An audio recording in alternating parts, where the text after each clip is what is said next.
Nous nous trouvons ici avec Pacotine, qui dessine l'héroïne de sa dernière série en date, l'Animamdi, dont le 3e tome sort cette semaine.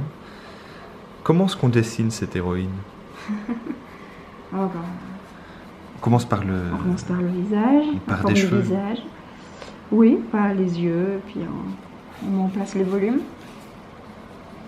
Alors évidemment, là, comme je la connais bien, je dessine un peu plus directement que dans l'album, où je dessine un peu, je fais des traits pour placer les éléments.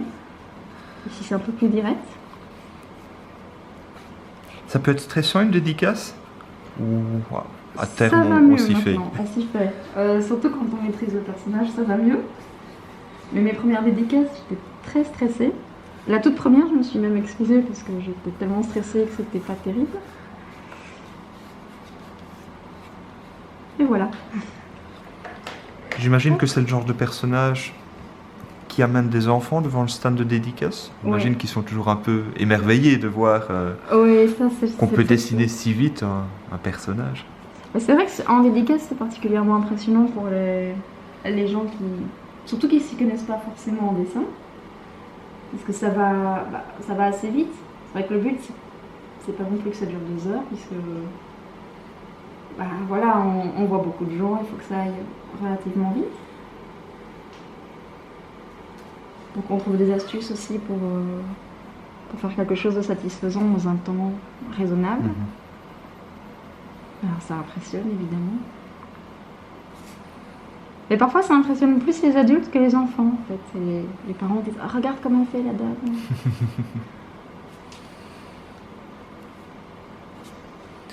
Vous êtes chasseuse de dédicaces, vous? Vous avez des souvenirs d'auteurs qui vous a dédicacé un album? J'ai des souvenirs d'auteurs, mais j'étais pas chasseuse. Donc je me rendais pas compte à l'époque, mais maintenant que j'en vois, je passais pas autant de temps dans les films, mais j'avais à l'époque Midam, donc sur les premiers Kid Paddle, j'avais les 5-6 premiers dédicacés. J'avais eu Darras, Sergio Salma, avec qui j'ai failli travailler il n'y a pas longtemps, et puis finalement ça s'est pas fait, mais bon. Du coup, c'est rigolo maintenant d'être contactée par des gens que je suivais à l'époque, que je lisais quand j'étais gamine et qui m'ont donné envie de faire ce métier finalement.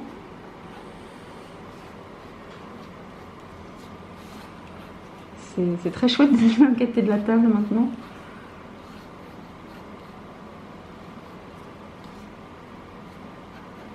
L'Animamdi, c'est l'héroïne d'une trilogie actuellement aux éditions Kennes. Qu'est-ce qu'on peut dire d'elle? Elle est d'origine anglaise, elle a un style particulier. Voilà. Et elle a la fibre enfantine. Oui, c'est ça. Puis elle a une façon particulière de voir les choses aussi et qui l'aide à comprendre. Elle est aussi très, très empathique, je pense. Elle est très sensible et je pense que ça l'aide à se connecter avec les enfants. Oui, c'est ça, elle prend sous son aile des enfants qui sont parfois incompris du monde des grands. Voilà, c'est ça. Qui ont des âges différents, qui ont des problèmes qui connaissent la séparation de leurs parents, qui sont un petit peu esselés parce qu'ils ont une réputation qui les poursuit, comme Antoine qui aime tout ce qui brille. Et si un jour il a chippé un objet sans penser à mal, aujourd'hui on le qualifie de voleur au sein de la famille, alors qu'il a d'autres choses à prouver. Voilà. Et la dernière, c'est Célia, qui elle a des problèmes d'un autre type encore. Qu'est-ce qu'on peut dire sur elle? Qu'est-ce qu'on peut dire? Qu'elle a un très fort caractère et malgré tout, finalement, elle a l'air très indépendante, mais finalement, elle est touchée aussi parce que les autres peuvent penser d'elle. Parce que finalement, c'est un peu au cœur du problème. Comme quoi, c'est pas forcément... c'est pas parce qu'on est fort indépendant et qu'on a un fort caractère qu'on est insensible aussi.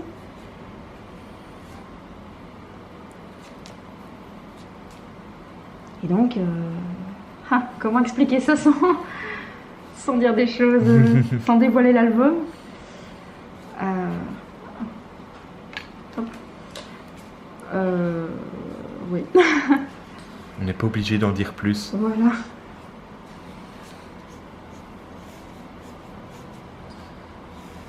Elle me dit c'est une héroïne très reconnaissable aussi par ses cheveux courts Oui. et avec des mèches bleues. Des mèches bleues.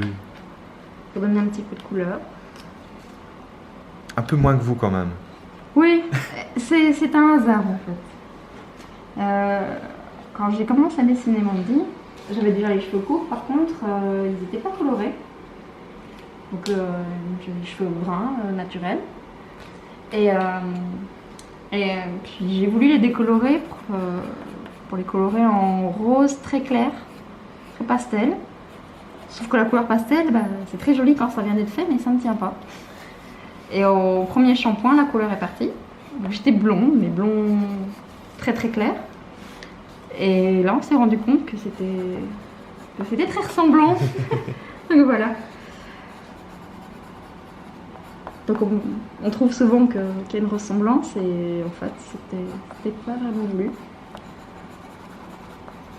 Mais ça va, c'est flatteur quand même. Mais c'est vrai que ça, par contre, c'est quelque chose qui était voulu, qu'on a en commun, c'est que Mandy, elle aime bien la couleur. C'est vrai que moi, j'aime assez varier. Et du coup, varier les décors, varier les ambiances, c'est très chouette. Et ça permet vraiment de se renouveler aussi.